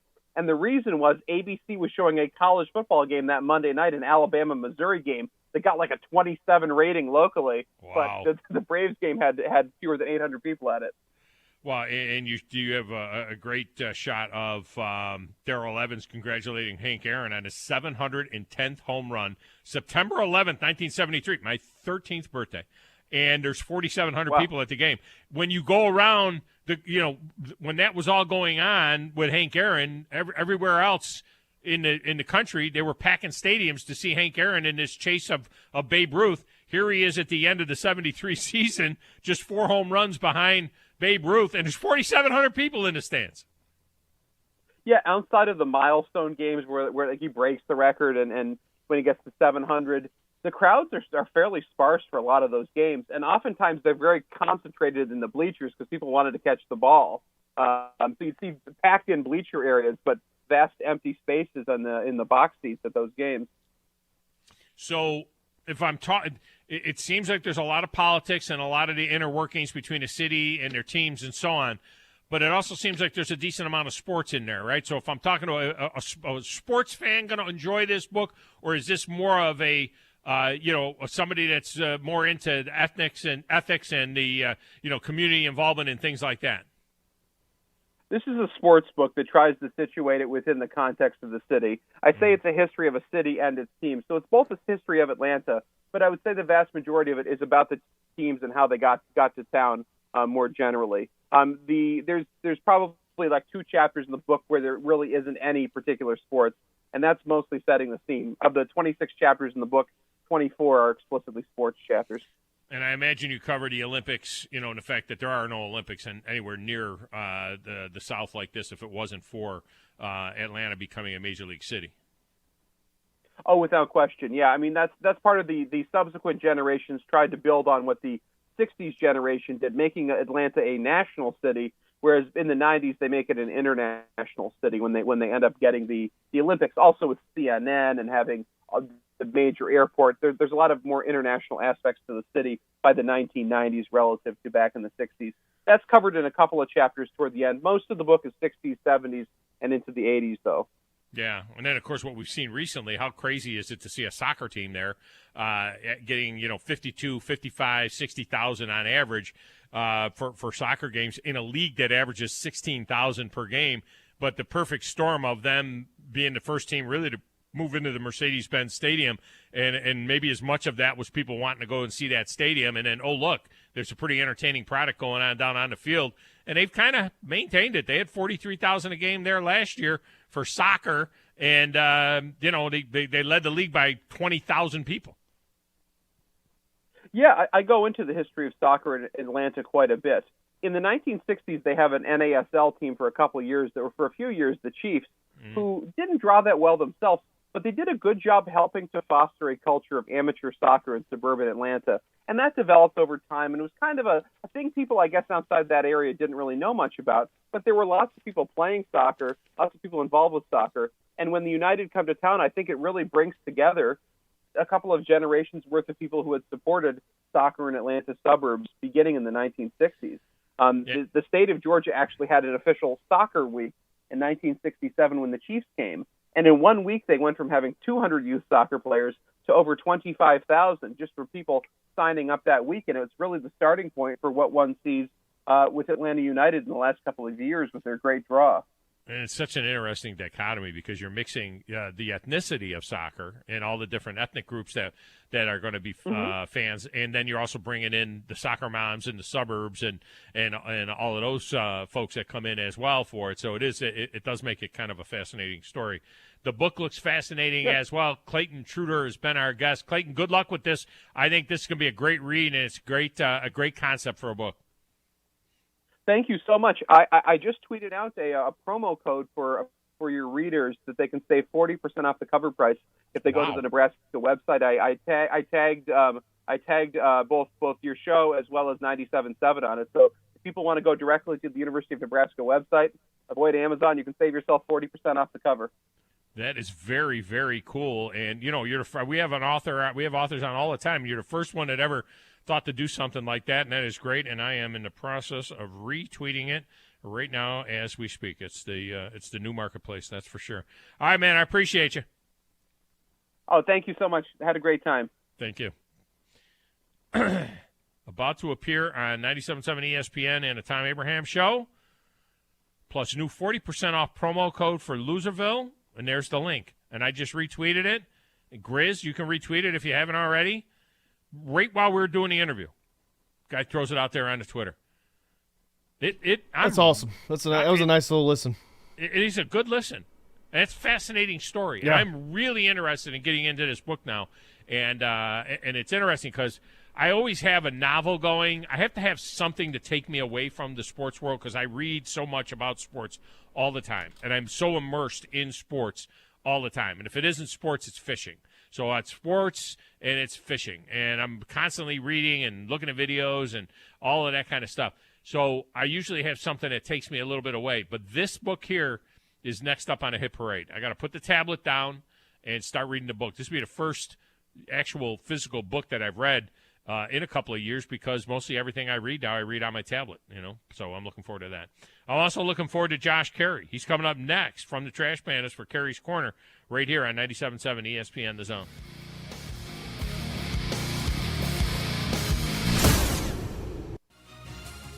You're listening to the Thom Abraham Show on 97.7 ESPN The Zone. This is Brent Musburger's VSiN Action Update on 97.7 ESPN The Zone. Heads up, sports bettors. Right now you can try VSiN All Access free for 30 days with no credit card required. Visit vsin.com/free month to sign up now. Atlanta Hawks on the road tonight against the Magic. Atlanta a 5.5-point road favorite. Hawks coming off a home win over the Cavs in their last game. The over-under tonight set at 226.5. John Rahm topping the odds board heading into day one of the Genesis Invitational tomorrow at plus 1,000. Dustin Johnson and Patrick Cantley each at plus 1,400, and Colin Morikawa and Justin Thomas at plus 1,600. College hoops, number 2 Auburn at home tonight against Vanderbilt. The Tigers bouncing back after their first SEC loss with a win over Texas A&M in their last game. Auburn a 13.5-point favorite tonight. The over-under set at 143. I'm Trey Westerberg, 97.7 ESPN The Zone. Thom Abraham here from my friend Ross Roberts and his team at Valley Equipment Rental on the South Memorial Parkway. Did you know that Valley Equipment Rental is independently owned and operated by local folks right here in the Valley? They are celebrating 10 years in the business this year and have grown to be North Alabama's largest supplier of rental skid steers and mini excavators. Now, if you have a question about what tool to use, just call them at 964-6081, and the pros at Valley Equipment will get you into the tool that you need for your specific project. Valley Equipment, more care in every rental. AVIQ. Who is AVIQ? AVIQ is audiovisual the intelligent way, where we put our IQ to work for your AV needs. With more than 100 years combined experience in audio, video, and automation, our team of experts is dedicated to one thing: helping you discover technological solutions that make your home special. Once you experience a game or a movie on one of our state-of-the-art home theater systems, you may never leave the house again. AVIQ can build the entire system for you or provide the quality components if you're a do-it-yourself. But AVIQ is more than just home theater and state-of-the-art sound systems. We offer a variety of control options for home technology. Energy efficiency, heightened security, and improved quality of life are all attainable through the automation of home systems. Intuitive and user-friendly control is our main priority in designing a system that meets your needs. Don't just take our word for it. You need to see it to believe it. Come visit us at our state-of-the-art showroom on University, just east of Jim and Nick's, across from AT&T, or visit aviqhsv.com. Ann Adams with Berkshire Hathaway Rise Real Estate is the one name to know if you're buying or selling real estate. With years of local experience, Ann Adams offers buyers in-depth knowledge of the local housing market and will narrow available properties down to those you'll be interested in so you can save time when shopping for your new home. If you're ready to sell, Ann offers a seamless process using accurate pricing and expert negotiation skills to make sure you get a fair price for your home. Call Ann Adams today at 256-337-2625 or log on bhhsriserealestate.com. Hi, this is Wes Neighbors. I'm here with Sam Fleming with Fleming Roofing and Restoration. Sam, tell the folks about Fleming Roofing and Restoration.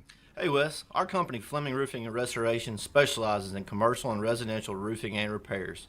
I'm a fifth-generation Huntsvillian, and our family's been doing construction business in Huntsville area since 1965. Sam, what kind of roofs does Fleming Roofing and Restoration do? Our guys are skilled enough. We can come out and address any kind of leaks or issues you might have on your commercial, on your metal roofing, on your shingles. We can do anything, and we can offer you a solution to repair it, or we can replace it. Well, you guys also do insurance restoration. Our staff has 10-plus years of experience as insurance adjusters, and we really do know the inside and out of the claims process at Fleming Roofing and Restoration. Check out Fleming Roofing and Restoration online at FlemingHSV.com, or you can call or text them at 256-651-9440. Hey, Wes, we show up. Hi, everybody. Eli Gold here. Right now, indoor air quality occupies top-of-mind awareness for families and business owners. Rick Smith and the trusted professionals at Environmental Comfort Systems can take care of your indoor air quality concerns with their state-of-the-art indoor air quality solutions.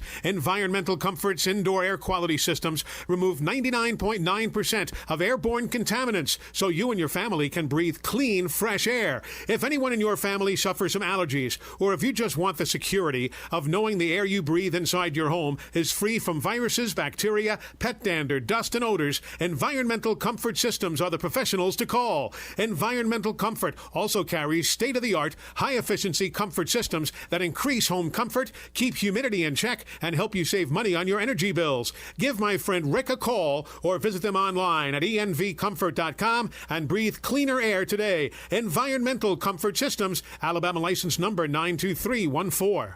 Get your Ford your way today. Hey folks, Bobby White back again for Woody Anderson Ford, and we've got F-150s in stock right now. We have F-150s on the ground so you can climb behind the wheel and take a test drive today. Plus at Woody Anderson Ford, our 2021 F-150s come with $1,000 in bonus cash, along with financing as low as 0% for up to 60 months with your good credit. This offer ends February 28th. To be clear, these F-150s are in stock today, ready for your garage tonight. Now let's talk about making a custom factory order. Not only is there no extra cost to custom order, but you'll get $1,000 off MSRP on top of any additional factory rebates on 2022 F-150, Explorer, Ranger, Expedition, and Mustang. Go to WoodyAndersonFord.com and you'll see how easy it is. And speaking of easy, our service department is now offering free pickup and delivery when it's time for your next Ford service. Ask about it at Woody Anderson Ford, the corner of Jordan and Sparkman. Look forward to seeing you. From the Fox 54 Weather Center, I'm Chief Meteorologist Jordan Dressman. A partly sunny sky this afternoon. Clouds going to increase through the later part of the afternoon, and then especially as we head into the early part of the evening. Despite the increase in cloud cover, temperatures still going to climb into the low and mid-60s. Going to be breezy through Wednesday afternoon. Sustained winds 15 to 25 miles per hour. Wind gusts 25 to 30 miles per hour. We're going to maintain those breezy conditions through Thursday night. Speaking of your Thursday, showers and thunderstorms will move into the Tennessee Valley ahead of a cold front. I'm Chief Meteorologist Jordan Dressman on your home for ESPN Radio, 97.7 ESPN The Zone. Leaving his mark on sports talk radio with a paddle. Thank you, sir. May I have another? Join West Neighbors weekday afternoons on The Drive, 97.7 ESPN The Zone. Talking baseball, Klazuski, Campanella, talking baseball. The man and Bobby Fella, the Scooter, the Barber, and the Nuke. They knew them all from Boston to Dubuque. Oh, yeah, we're going to talk a little baseball with Kerry's Corner. Today brought to you by Woody Anderson Ford. Woody Anderson Ford for all your service needs. Woody Anderson Ford. Doesn't matter what the make or model of your rig is. They've got the technicians there to take care of you there. Woody Anderson Ford, Woody Anderson of Madison as well. They're just very, very skilled. When you see the service lanes, you're going to think you're at a NASCAR garage when you see that stuff. I mean, it's just that good. Josh Carey joins us now. He is the voice of the Trash Pandas. We talk a little hardball with him each and every Wednesday, right through the season. And hopefully the season will get started soon. We know that one season is going to get started on time, and that is the season for the Trash Pandas. And he joins us now on the Neighbors Wealth Management Hotline. Josh, welcome back. How are you? Hey, I'm doing great, Tom. And you know what? That's the season that most matters. As long as we're starting on time, that's okay by me. So we're doing good. Yeah, well, we're all baseball fans, though, and we want to see the other season, the Major League Baseball season, get started on time as well. By the way, I just had the author on finally from the book. We talked about that book last week, Loserville, How Professional Sports Remade Atlanta. And he was fascinating, and it's a really good story. It's more of a sports book than anything else, but it talks all about the connection between Atlanta, the Ted Turner years, everything else, and how it became a sports town there. And I'm fascinated by it. I'm also fascinated by some of the things when you go back to the Fulton County history and so on, and the fact that, on a September night that Hank Aaron hit his 710th home run, there was only 4,700 people in the stadium. And you couldn't even imagine something like that these days. Well, by the way, I saw the y'all's tweet about him, and I went ahead and did an order. So I got a book on the way. But when just to kind of extrapolate on what you're saying, the night that Henry Aaron hit 715, it was a sellout in Atlanta. It was 53,000 people. Place was going insane. And then the very next day, there were maybe 5,000 people in the ballpark. And then the following season, 1975, Henry Aaron leaves Atlanta, goes back to Milwaukee to finish his career. Outside of Phil Negro, there's really no one else on the ball club. It's the year before Ted Turner buys the team. I think they only drew about 500,000 fans for the entire season, which I can't imagine that ever happening. And now Atlanta has become a bona fide baseball city, maybe not on the same level as St. Louis, but it's still because of what happened in the 90s and the early 2000s, it's become a hotbed, and the Southeast as a whole has become a hotbed for baseball. So it's amazing what can happen in the span of a quarter century plus. But, that's just how bad things were in the 70s. Yeah, he documents nights where there's 700 people at a game. It's just at 5,000 people at an NFL Falcons game. Just crazy. And part of that was stadiums. And, one of the things about Truist Park and what's going on all around it, very similar to what goes on now down at Toyota Stadium, Toyota Field, in the fact that you have that whole it's right in the middle of Town Madison, and you have all of that going on around it. That seems to be the model, and that seems to be the thing that's going to work going forward. You didn't have that, and you were never going to have that at Turner Field, but they got it at Truist, they got it at Toyota Field, and I think that's why there's a big part of that. And that's a big reason why, frankly, the stadium was built in Madison as opposed to Huntsville. And Huntsville's a great city, and I think it could have worked in some places, but at the end of the day, if you build in Huntsville, you don't have as much room. Out here, Madison, there's room to grow. And, I want you to think about this when you go back to Atlanta and the Braves and the Falcons. For 50 years, over a half century, you had Fulton County Stadium, and then you had Turner Field right next to each other, right?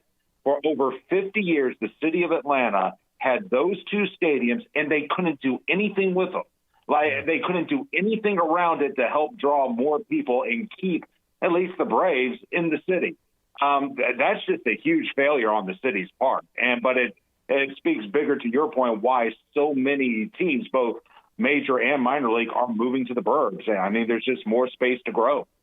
And we always like to remind people that the stadium wasn't built in Huntsville, is that literally when you pull in the driveway off of Zert Road there, if you come in from that side, you're in Huntsville. You know what I mean? A well-struck ball back in the day when the players were juiced might have ended up in Huntsville. You know what I mean? So it really is close. It's just that weird thing of how Madison is kind of surrounded by Huntsville. I don't think people get too caught up in all of that much anymore because we're such a spread out, very much like Atlanta.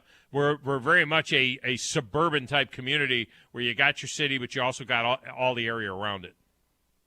Yeah, and I'll tell you what, we're going to get a little more spread out in the years to come. I was just talking to a lady from Athens, a business lady who was in here to talk shop.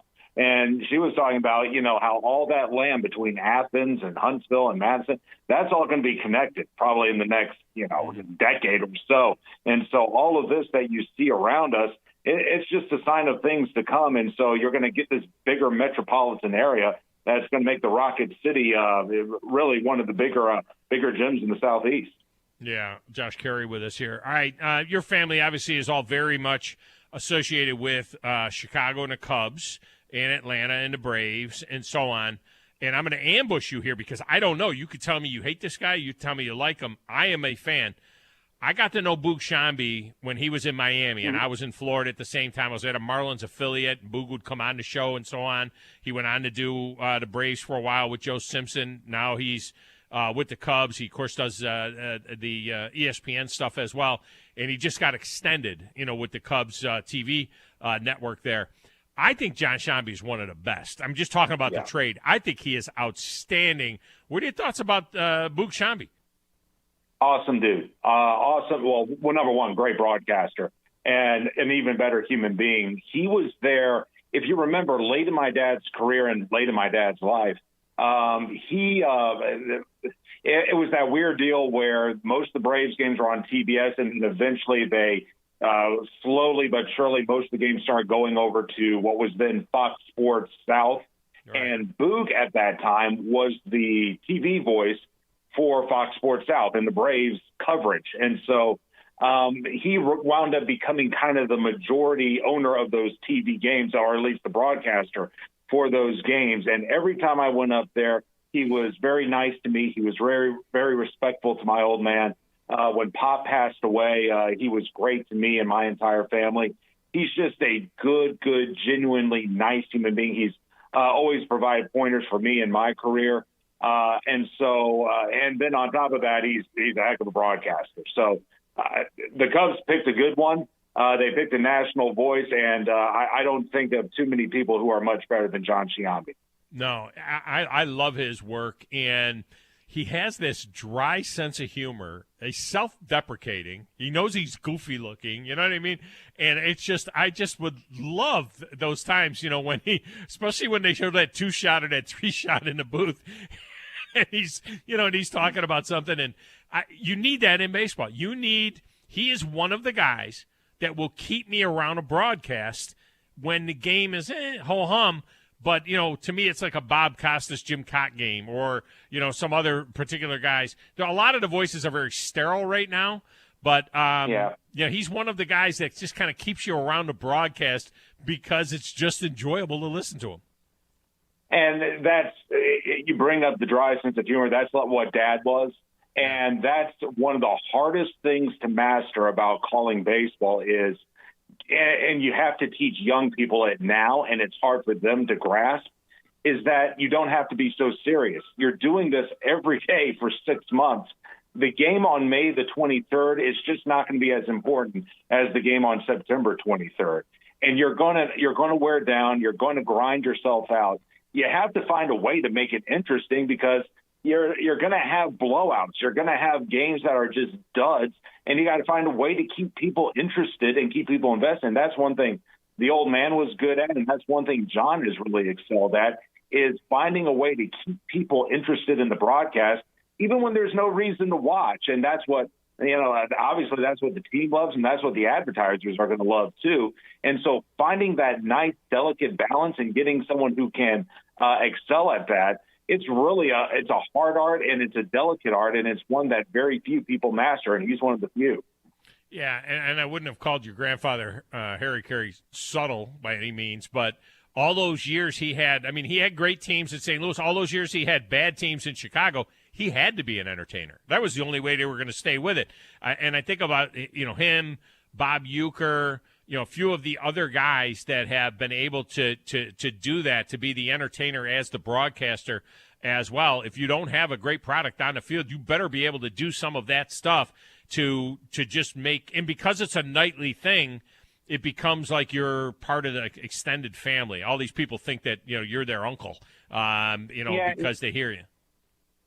Yeah, and when you listen to a lot of the younger voices now, like Ben Ingram in Atlanta, Jim Livering in Milwaukee, guys like that, they figured that out. And some of those guys, they weren't like that at the beginning because they were very, very, I think, nervous about showing their personality because, you don't want to step on toes.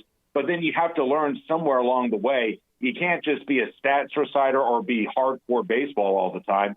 You got to have a little bit of personality with this. I mean, when you do the NFL, you don't have to do that because every game is so important. Baseball is just not that way. Like you said, you are a part of the family, and to be a part of the family, you got to have a little personality with you. And I think the guys who excel are the ones who do that. And nobody worked the media guide better than Vin Scully. I mean, Vin had all those pages. He knew what notes in the media guide did. He was going to get out there. Certainly, Josh Carey with us here. All right, let's get to the 900-pound gorilla in the room. I was very hopeful. I have this childlike naivete when it comes to baseball. I was very hopeful with the meeting that was being held between the players and the owners on Saturday that we were going to get some movement. Some of the stuff is just so laughable. The owners adding $5 million to the bonus pool that goes to pre-arbitration players. The players want $100 million. The owners come back with $15 million. I mean, that's only an $85 million gap.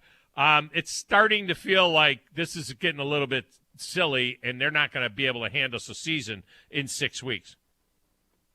Yeah, but it's so silly. You just feel like you almost feel like they're just toying with each other, right? I mean, if you have that big of a gap, you have to think that each side knows that there's something more to this. I mean, these are smart people who are at the table, right? And so each side has to know that what's at stake here in getting the season started on time. And when you have such a big gap, it's almost like you're trying to see who's going to blink first before you can really start negotiations. I think once one thing falls, everything else is going to cater in as well, and they're going to be able to get something done. I firmly believe that. But there's just so much posturing and so much nonsense. I just read another thing where Major League Baseball was proposing cutting, I think, 30 more domestic players, minor leaguers, per team so they could save more money, which is nothing to them. I mean, the salaries those guys make are nothing. But it's almost like everyone's just it's like a schoolyard recess. Everyone's just bickering at each other and pushing each other around like bullies, and no one's getting the job done. But you feel like that once someone just gives into something and the other guy says, ha ha, I gotcha, then everyone's going to get past all this stuff and finally get something together. But it's so stupid. I mean, that's what it feels like. It's just stupid. The proposal was to reduce the number of players on the payroll from 180 to 150. Of course, there's the 40-man roster, but there's another 120 players right now that major league teams have under contract that they supply to minor league teams. And it's the first blush you say is, well, really, do you need 180 players in your system? Do you really need 180 players? But it goes to baseball's support of overall baseball, including the minors. But I did some of the math on that.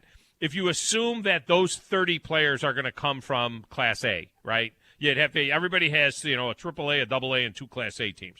So you figure it's going to come from the bottom of the list. Class A players make $500 a week, $11,500 over a 23-week season.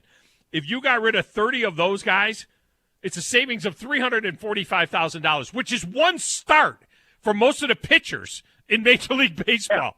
I mean, you got to be kidding me, right? Yeah. 345. You have a $212 million payroll threshold at the Major League level, and you're proposing cutting $345 or $345,000 out of your payroll? I mean, come on. I mean, what are you talking about here?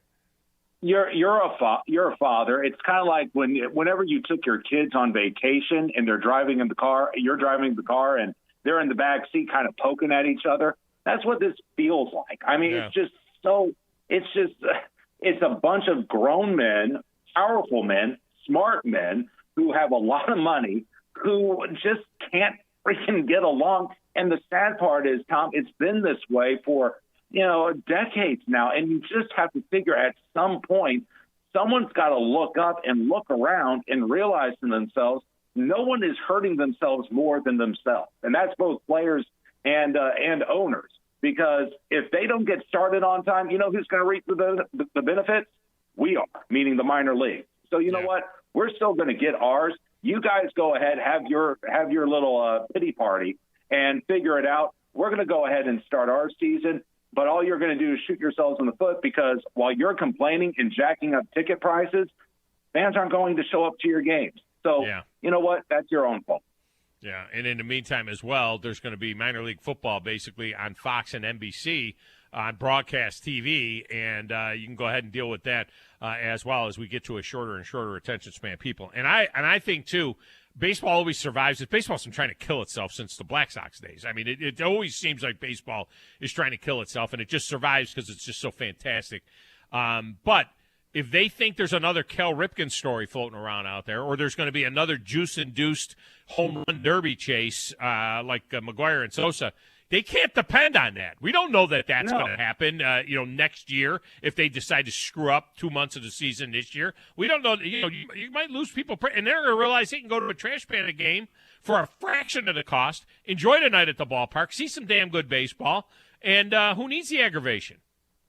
And the biggest thing is watching players who are hungry, right? Those players are all trying to get to the majors where they can make some real money and, set themselves up for life. The thing about the guys who are at the major league level, and this is where things fall on the players big time, is that you do get a lot of guys who get that first contract and they do make a few million and they are set up for life. And maybe they're not as passionate anymore and they're not willing to play 162 games a year. And, they don't go after the records, and they're just fine being kind of who they are and just collecting a paycheck and going home. There are guys, unfortunately, who are like that. At this level in AA ball, even AAA ball, you're not going to get that. You're going to get guys who are going after a goal, who are going after a dream, and that's what makes it so much fun, and that's probably the biggest draw that we offer. Always a pleasure. Josh Carey talking ball. And, Josh, it gets a little warmer every Wednesday when we talk, which means we're getting closer and closer to the season. That's right. Hey, Auburn coming March 8th. And, by the way, job fair coming up on Saturday. Stop on by with a resume. We might have a seasonal job for you during baseball season. By the way, you're going to have a young Abraham, my youngest son, has been hired by the promotions department down there, and he'll be working with Ricky, and I'm excited for him. He's excited. He's graduating from UAH this spring, and it's going to be great for him to kind of get his foot in the door and start with a professional franchise. Even whatever he's doing, he'll be out there. He might be like in the astronaut race. And then the next night, he might be the one that's shooting a video, so you never know. But this is a great opportunity, this job fair, and, for people to get involved on whatever level with a professional team. And I'll tell you what, he's going to be learning from some of the best. I mean, our marketing and promotions team, one of the best in minor league baseball. So you want a career in that, you're going to learn more. He and your son is going to learn more in these next few months than he probably did in 4 years in college. And that's not a knock on UAH. That's just how good our folks are. So It's a great opportunity. I told him I know a kid that he was a mascot of a Florida A-League team or A-level team 20 years ago, and now he's the general manager of a AAA team. 20 years ago, He was a mascot. You know what I mean? It just you got to get in to see what happens. All right, Josh, I appreciate you. All right, thanks, partner. All right, we'll get a break. We'll come back and wrap it up next. 97.7 ESPN The Zone.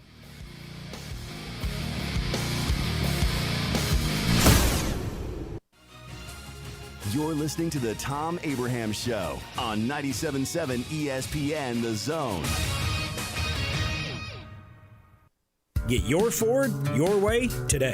Hey folks, Bobby White back again for Woody Anderson Ford, and we've got F-150s in stock right now. We have F-150s on the ground so you can climb behind the wheel and take a test drive today. Plus at Woody Anderson Ford, our 2021 F-150s come with $1,000 in bonus cash, along with financing as low as 0% for up to 60 months with your good credit. This offer ends February 28th. To be clear, these F-150s are in stock today, ready for your garage tonight. Now let's talk about making a custom factory order. Not only is there no extra cost to custom order, but you'll get $1,000 off MSRP on top of any additional factory rebates on 2022 F-150, Explorer, Ranger, Expedition, and Mustang. Go to WoodyAndersonFord.com and you'll see how easy it is. And speaking of easy, our service department is now offering free pickup and delivery when it's time for your next Ford service. Ask about it at Woody Anderson Ford, the corner of Jordan and Sparkman. Look forward to seeing you. When I chose a garage door company, I did my homework. I needed Precision Overhead Garage Door Service. They have a 5-star Google rating. I checked their reviews and liked what their customers had to say. Precision Overhead Garage Door has lifetime warranty packages. Same-day service if I call before 2 p.m. If they can't make it the same day, my service call fee the next day is waived. They did a 25-point safety inspection on the door and operator. Now that's peace of mind. Residential, commercial, and gate services. Precision Overhead Garage Door Service. Call 256-400-4500. For over 20 years, Audio Insight has been designing and installing systems that integrate today's technology into homes and businesses all over the Tennessee Valley. At Audio Insight, they don't provide one-size-fits-all system solutions. Instead, they design your system from the ground up based on your valuable input. By working closely with you, Audio Insights can ensure that your system will meet your performance, budget, and aesthetic needs. Visit the showroom at 1229 Putman Drive off Jordan Lane and experience some of their fine products firsthand. Visit audio-insight.com to learn more. If you're ready to lower your utility bills, it's time to call Eagle Insulation. Eagle can handle it all. Attic re-insulation, insulation removal, wall insulation, and new construction insulation, commercial and residential. Our primary goal is to save you money, and lots of it. Typical clients realize their return on investment within 3 to 6 months. That means the re-insulation actually pays for itself and then some. See if we can help you. Contact Eagle Insulation today, 256-755-1556, or log on insulatewitheagle.com. So I'm going to watch it on TV. The game's on. Oh, I almost forgot. I'll be right there. We like sports and we don't care who knows. From shooting hoops to the Super Bowl. We like sports and we don't care who knows. Football, tennis, hockey, golf. The game is starting. Everyone is here. I got my snacks, my friends, and a beer. So I'm going to watch it on TV. Are you ready for football? A Monday night party! So I'm going to watch it on TV.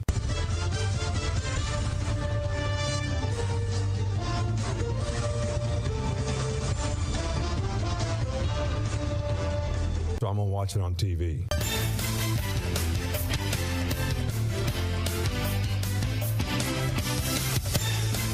What to watch on TV tonight is brought to you by Audio Insight. Dave Bond and his team at Audio Insight for over 20 years have been installing systems that integrate today's technology into homes and businesses all over the Tennessee Valley. Homes and businesses. We often talk about the home theater system or the sound or the surround sound in your house, but also businesses. Don't forget about that. For all of those audio video needs for businesses, you want to have Audio Insight. Go to audio-insight.com. That's audio-insight.com to learn more. Good night for college hoop tonight, Grizz. If you want to watch Alabama and Auburn back-to-back, you can do it. ESPN2 has the Mississippi State-Alabama game. That is at 6 o'clock from Coleman Coliseum. Of course, you know, get it while you can because eventually, right, they're tearing down Coleman Coliseum, going to build a new arena there at Alabama. It's going to be state-of-the-art arena. And then Auburn already has a state-of-the-art arena, and they will host Vanderbilt. That one is coming up at 8 o'clock. That will be over on the SEC network, so you can catch that one right after the Mississippi State-Alabama game. The Brooklyn Nets are at the New York Knicks as well. That's on the ESPN. The Nets are I guess Kyrie doesn't play in this one either, right? You can't play, if you can't play in Brooklyn, you can't play at Madison Square Garden. Yeah. So there's no Kyrie there. Kevin Durant left with that mess. But, all this, Ben Simmons is playing or not? No, he won't be until March. He's probably going to start the beginning of March, maybe. They're eyeing the beginning of March. That whole thing kind of fell apart in a hurry. Yeah. What's the second game there on ESPN tonight for the Lakers? NBA? What was Lakers it? hosting the Jazz. Yeah, Lakers and Jazz. Lakers and Jazz. So there you go. A lot of hoopage tonight. All right, coming up next, it's Chuck Oliver and then Paul Feinbaum. And then you can catch The Drive with Wes and Steve. For Chad, I'm Tom. This is 97.7 ESPN, The Zone.